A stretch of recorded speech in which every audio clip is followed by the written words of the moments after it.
তো শুভ সকাল আমার প্রিয় বন্ধুরা, তোমরা সবাই কেমন আছো? আশা করছি তোমরা সবাই যে যেখানে আছো ভালো আছো, সুস্থ আছো। তো আমরাও ভালো আছি।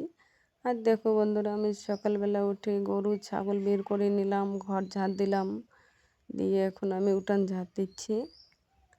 তো এখন কয়েকদিন আমার পুরা চাপ আছে আর কি, এই যে কাজ করব, খাবার করব, তারপরে আবার যাব শীতে বিছন তুলতে হবে। তারপরে আমার তো ওই যে জমি কাদো দিয়ে দিয়েছে, এখন গাড়াগাড়ি করতে হবে। তো সেই জন্য তো বন্ধুরা দেখো, আমি উঠানটা ঝাড় দিয়ে নিলাম, নিয়ে তারপর মাছ আলা এসেছিলো, তো মাছ নিয়েছিলাম। তো আমি চটপট করে স্নান করে নিয়েছি, নিয়ে এখন আমি মাছটা বেছে নিচ্ছি, নিয়ে তারপরে আবার ভাত বসিয়ে দিব।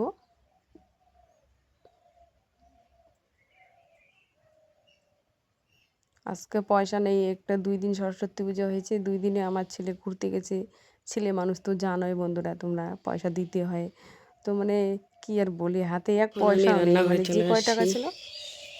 এই যে দেখো, ওই যে রান্না বসিয়ে দিয়েছি, দেখো ওই যে। আর আজকে যে সবজি বানাবো বন্ধুরা, ঘরে সবজি নেই। দেখো যে দেখাচ্ছি তোমাদেরকে, এই যে দেখো,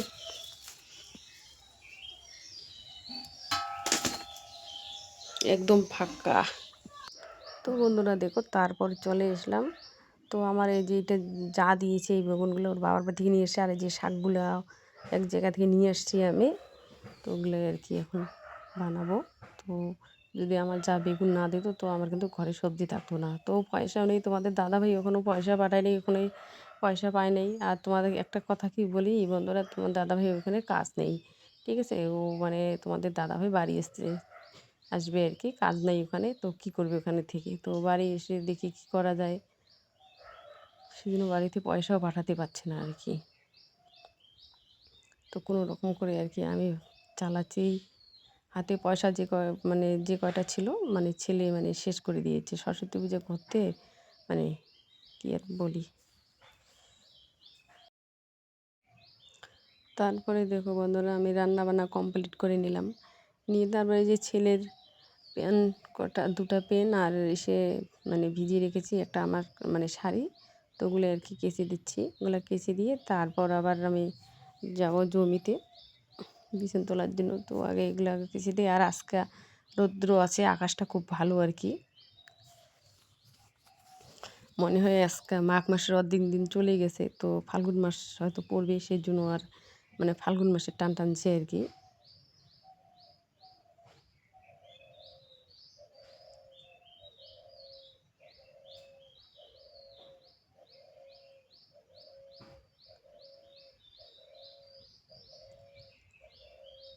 তো বন্ধুরা, আমার দেখো কাপড় কাচা হয়ে গেছে, এখন ধুয়ে এসে যে শুকোতে দিব। তো ওই যে দেখো, আমি ওগুলো এখন দিব।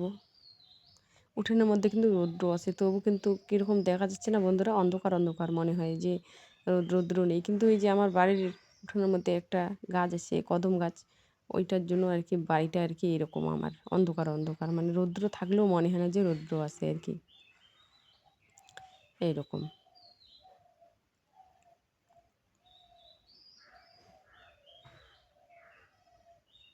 দেখো, একদিন আমি ওষুধ দিয়ে দিয়েছিলাম, দেখো কতগুলো লাউ হয়েছে, দেখছো, দেখো বড় বড় হয়েছে লাউগুলা আমার।